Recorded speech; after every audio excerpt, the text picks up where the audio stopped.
Yo, first of all, Boosie's too funny. Yo, I ain't gonna lie to you. Yo, Boosie is like walking jokes. Yo, I posted this on my page earlier. I guess he's on vacation right now. And I guess a nigga at whatever resort they at or villa, it was trying to give him a massage. Hear this nigga. Do I look like I let men give me a massage? Massage my brain in the back. Huh? Massage in the back. Massage? In the back. What you say, a massage? Massage in the back. I ain't let no nigga massage me. I ain't let no man massage me. Oh, well, I said no problem. I let women massage me. I don't even like women let massage me because I think they getting off on me. Woman. No, it gotta be a woman. Go get a bad bitch and tell her come massage me. From the front. Alright, look, I'ma holler at you. Kind of freaky shit y'all got going on Miami Beach. I don't want no damn massage from no nigga. The hell on. Yo, what? Yo, Boosie always got like this like upset face on. Nigga asked me, do I want a motherfucking massage? Nigga, I don't even like a woman to massage me, nigga. Go get a bitch to massage me from the front, nigga. Hey, sit your old ass. I look like I lay down. The kind of freaky shit they got going on in Miami. You in Miami? Hell no. He finna ask them now. Look. I ain't gonna lie, man. Boosie's hilarious. Anyway, Boosie was on, I forgot what the podcast was, but Boosie was, he said, which I want to know if y'all think he's telling the truth. LGBTQ. Apparently, he said he turned down like some crazy check recently. He said he was offered like $250,000. Oh, here it is. We'll see that they be. Oh, like, he was on Salute to Dancer Project, by the way. different. You ain't what I. You not an asshole. You know. I was so stuck to New York, right? And I got to give a shout out to my guy Mike Carlin, right? He's from Opelousas, Louisiana. Yeah. Yeah. So he moved over there, right? Like I was dating a girl, he was dating the girl's sister. We ended up having to become homeboys. He's got that Louisiana slang. Yeah. And I'm New York all the way, so you ain't pushing no Boosie. I mean, I'm New York. That's it. It's New York. Yeah. And he's like, no, you got to listen. You got to listen. At that time, I'm close. Let's skip it a little bit. And that's what made part of me. Interview. So you really are. Hey, you want to just talk shit? I mean, I did this in the cell on death row. Yeah. We can't get to each other. Yeah. All we can do is throw shit on each other and shit like that. We can't even get around each other. So it's just like social media. You know, most people, you know, when people say something, if you don't say nothing back, they take that and run with it. That's true. So, you know, they say something about you, you don't say nothing back, it becomes the truth. And certain people, because they waiting on you to say something back. But it done got me a lot of negative stuff too. The love I get a lot of negative stuff with companies don't want to mess with me for things I speak about. Makes sense. It's a lot of losses and it's a lot of gains also. But I'm not being real for money. That's what people don't understand. I'm not a real person for money. If that's the case, I can sell my soul for anything. You know, I mean, that's just not me. I've been offered $250,000 to go to perform at LBGTQ community thing. What? You know, That's crazy. big money. Yeah. You know, I told him I have nothing against it at all, but that's not what I push and that's not what I believe in. Yeah. You know, For the dollar, Shout out too. to you for that. yeah, man, $250,000, bro. Like, I'm good, bro. That's not what I believe in, you know. I think that's dumb. What the fuck? Yo, Boosie, why wouldn't you do it? Wait, is this like a flex? My nigga, they're not paying you $250,000 to go fuck them. They're paying you $250,000 to go rap your songs. Probably at an event they're at. The fuck that got to do with you? Wait, hold on, man. Like, yo, we can't be too real now. Like, am I tripping?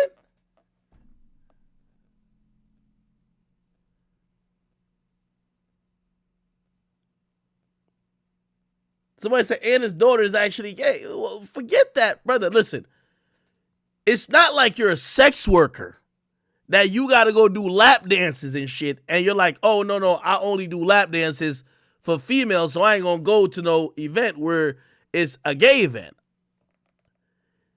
You're a rapper. You get on stage. It's a non-contact profession. You don't even have to interact with people. You just have to perform your music. And you turn down $250,000 from the LGBTQ community because of what? Well, gay people can't listen to music?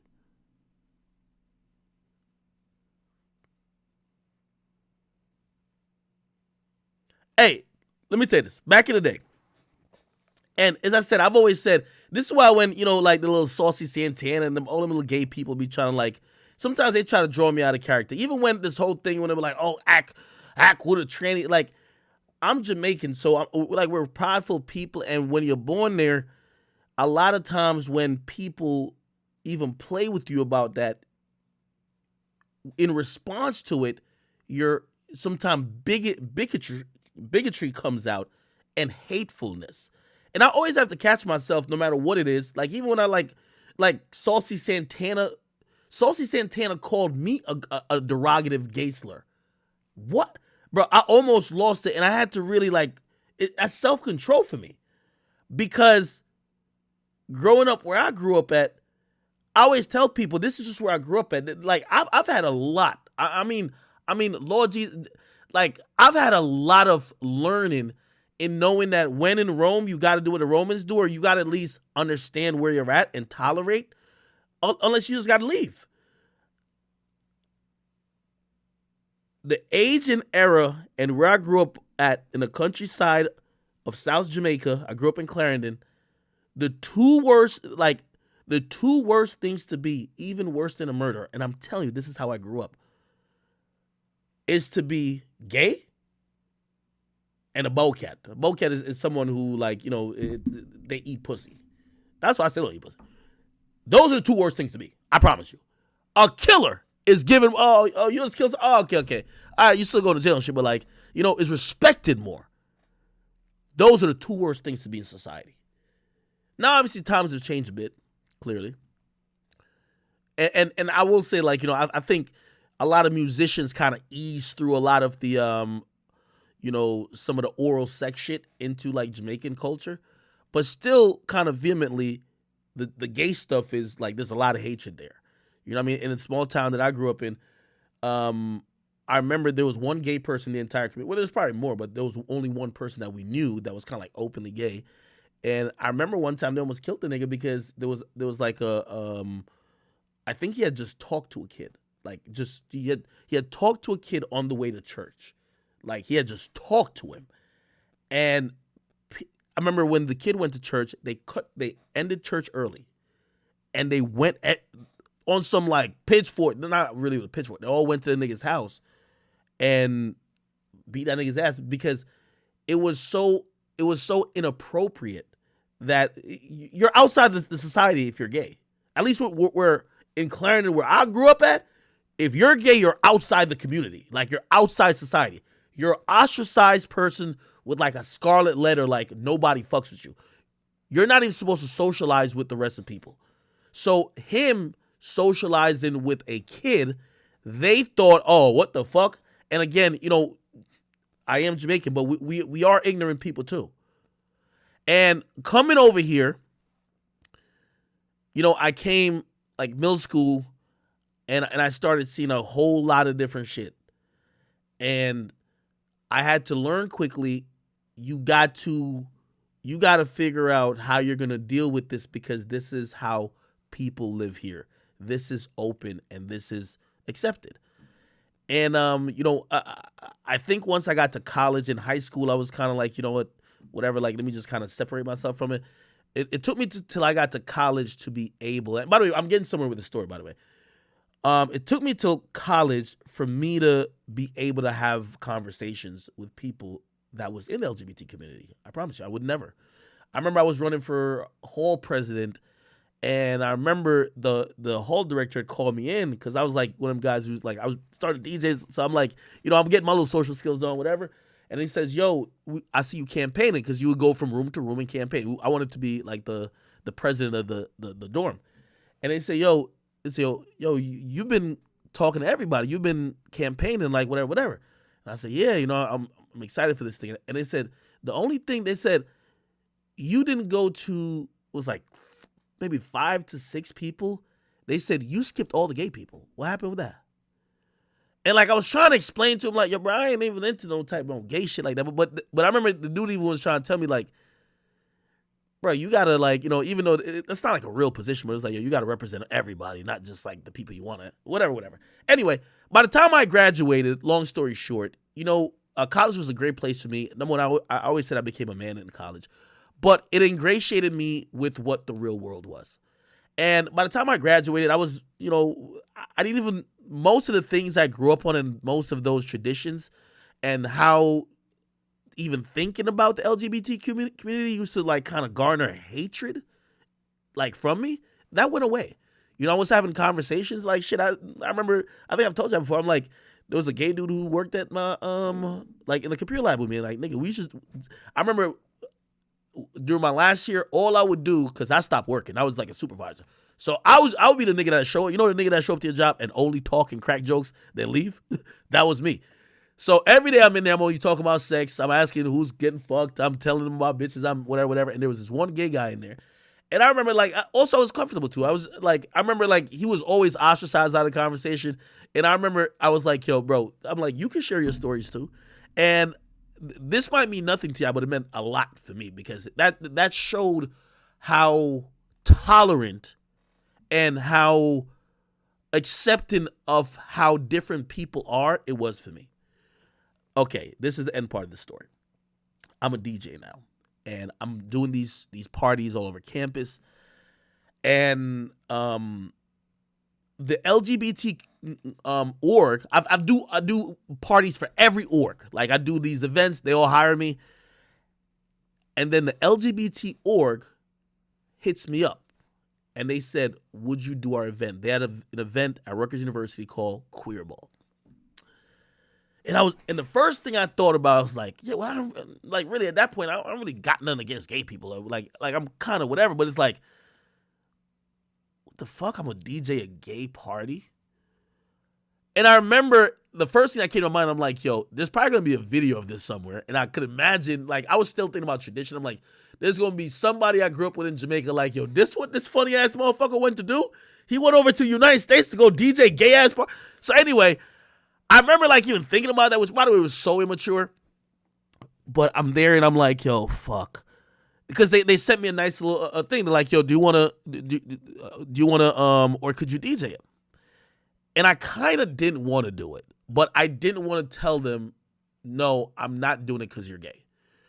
So at the time, I was charging about like, probably about like, to do an event, maybe like $500 to $600. Remember, it was all on campus. And I told this event, I told this group, like this was the LGBT group. I said, oh yeah, I don't have no problem, because they had asked me. They said, we just want you to DJ. They said, we're not asking you to be an ally or anything. We just want you to play music. So basically, they're saying, we don't want you don't gotta stand up for gay rights, nigga. Just play music. But I was trying to say no, but without coming off like I'm homophobic or something.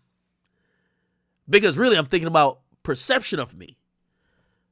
And I usually charge around $600. And I said, oh, I have no problem, because of course I'm not trying to be homophobic. So I'm like, no, I got no problem to motherfucking DJ your party. My price is, and the thing that came to my mind was like, tell them a price they'll never accept. Remember, I'm charging $600. I said, $1,300. double the price on these niggas. I'm like, all right, bet. They're going to be like, oh, shit, that's too much. We're going to go get someone else. Remember, this is all on-campus shit. This is for... They come back and said, okay, great. Like, oh, we're glad to have you. All right, perfect. Blah, blah. And I'm like, what? So, first of all, I've never gotten paid that ever. Ever got paid that, at least at that time. But they accepted a rate that was way more than I knew anybody would accept. Which, number one, told me something. Straight niggas is cheap as a motherfucker. The gay niggas pay the best. Okay? I learned that lesson then. And, okay, at this point, I'm locked in because I can't back out now. They gave you what you want, pause. They're giving you the money you requested. You said you don't have a problem with it. Cool. And I remember, like, I'm like, fuck. I'm going to just DJ it like it's any other party. I'm going to just throw in a couple of Azalea Banks songs. I know they like to do all of this shit. I got him. I got, like, I'm going to do a little thing. And, you know, I remember, like, even walking to the event. And I don't even want to tell this part to make, like, gays or anybody look crazy. But I used to do parties in college. And the metric of my success, at least, remember, again, I'm in college, is like, I remember we used to do house parties, and the metric of the party being good, as me as a DJ, is if niggas was fucking on the dance floor. Like not men and women, obviously, right? And I remember doing this queer ball event. After the event, right, I'm walking past this car, and two niggas is in the car. And I'm like, what the fuck? But anyway, here's the point. First of all, that group that was throwing that event was the most professional group I ever worked with. They were the most respectful group I ever worked with. They respected everything to have to do with business and boundaries. They treated me like a consummate professional. All I had to do was do my fucking job. They didn't ask me to get up there and fucking do no. They're like, yo. And by the way, here's the next thing. They enjoyed the shit out of that event more than I've seen any other crowd that I DJ for. And it made me realize I felt stupid after it. Because I'm like, because I'm worried or I was thinking about other people's opinions about this shit, and also because I had like a fear of, well, if I'm DJing this, y'all must think I'm gay. Or y'all might think I'm into this shit. Bro, it was never like that. And at that point, I realized, I said, bro, I'm glad I'm learning because ignorance is a hell of a fucking thing, dog. Ignorance is a hell of a fucking thing. And I'll tell you this right now. Let one of these motherfucking gay organizations be like, yo, come over here and come tell some jokes or hold some shit. I'm there. I ain't gonna lie to you. Fuck all that shit. I'm sorry. Because, again, you know, and I guess I'm telling the story to kind of reflect on when Boosie saying he turned it down. Bro, I guarantee, bro, they're not gonna say Boosie come in a thong and come perform. They're not saying, Boosie, you gotta come and give us a kiss. They're not saying none of that shit. Nigga, get on stage, fucking perform your songs, and get the fuck on out of here, nigga.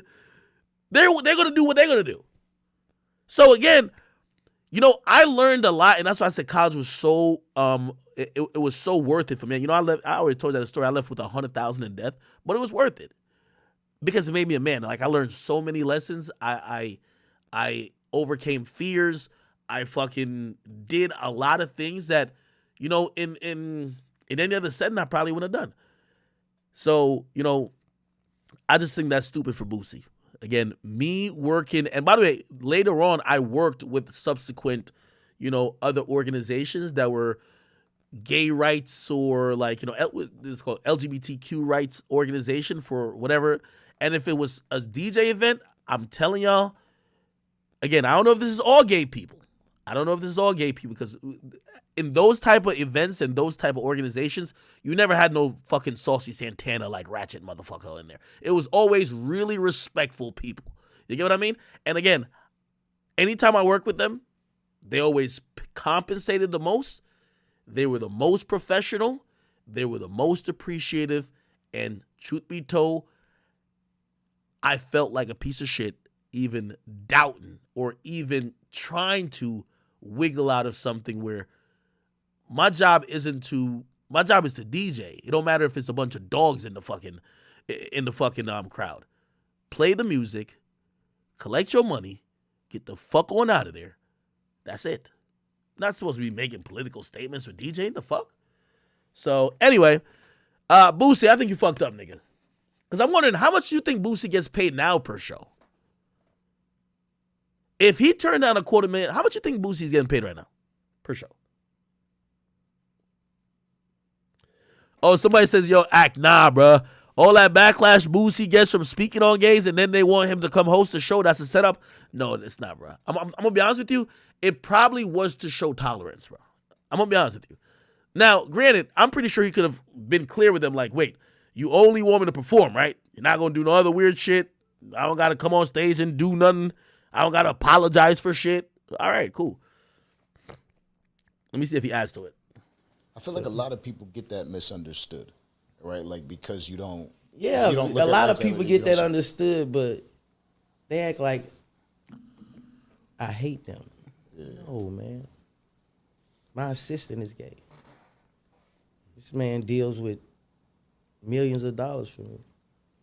I trust gay people more than regular people. Now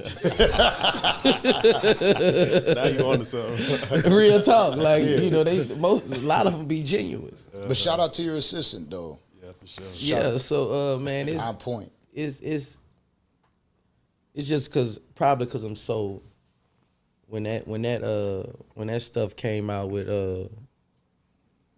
what I said about Dwayne Wade, that kind of put me in a hole, bro, with that community.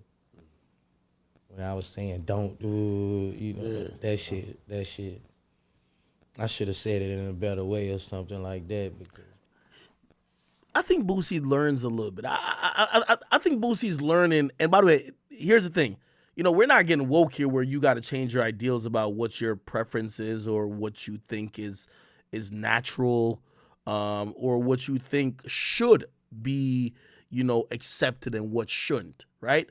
But I think Boosie is learning that definitely communication matters, and especially if you don't mean to offend. There's a lot of different ways you can say shit, and I think that's a positive sign for Boosie. You know what I mean? Hey, he's not with certain shit. I don't think he should be forced to be with it. The fuck? He ain't with certain shit. Nobody should be like, nah, nigga, you gotta know.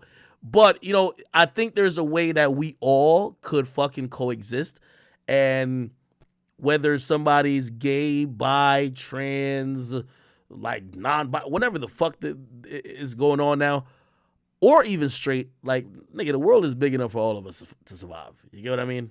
I think. people started judging me on that, but nah, man, I don't have no problem with nothing nobody do. You know, I just don't agree with it. It's just like you might like. And by the way, I think that's a fair take. He doesn't have to agree with it. So don't get me wrong in like even me saying a story.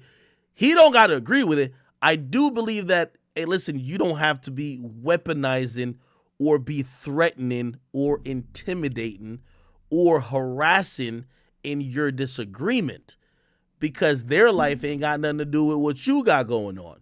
Now, granted, I do believe that there is conversations to be had about mutual venues. Like, for example, what should be shown on the TV? Is this too much? Is this blah, blah, blah? What should be taught in school? Those are conversations absolutely should be had. But whatever a motherfucker like want to do in his private time, bro, as long as he not imposing that shit on you, let that nigga do it, man. And you could still disagree with it. Spaghetti. And I don't. Right. That don't mean I hate you for eating it. Yeah. That don't mean I'm gonna come to you and knock your plate out your knock your plate off the thing. Right. I'm just gonna say I don't like that. Right. And that should be fair towards the world, man. Everybody don't like what everybody like. And that's just it. Yeah, so why hate you for? They're doing the same thing for outcasting you for having your own beliefs. Yeah, you know what I mean. Like, yeah. It's a lose-lose. It's a lose-lose. I mean? Then if you then the cold part about it, if you even blink your eyes wrong, they bully you. All right, okay, cool. Hey, what else is going on, man? Yeah, give me some shit. Tonight felt like a music stream. Tonight really felt like a music stream. By the way, thank you guys for still tuning in. Usually I get into a few like rants. I don't even think I did that tonight. I didn't even really crack too many jokes. Somebody said, talk about Serena Williams.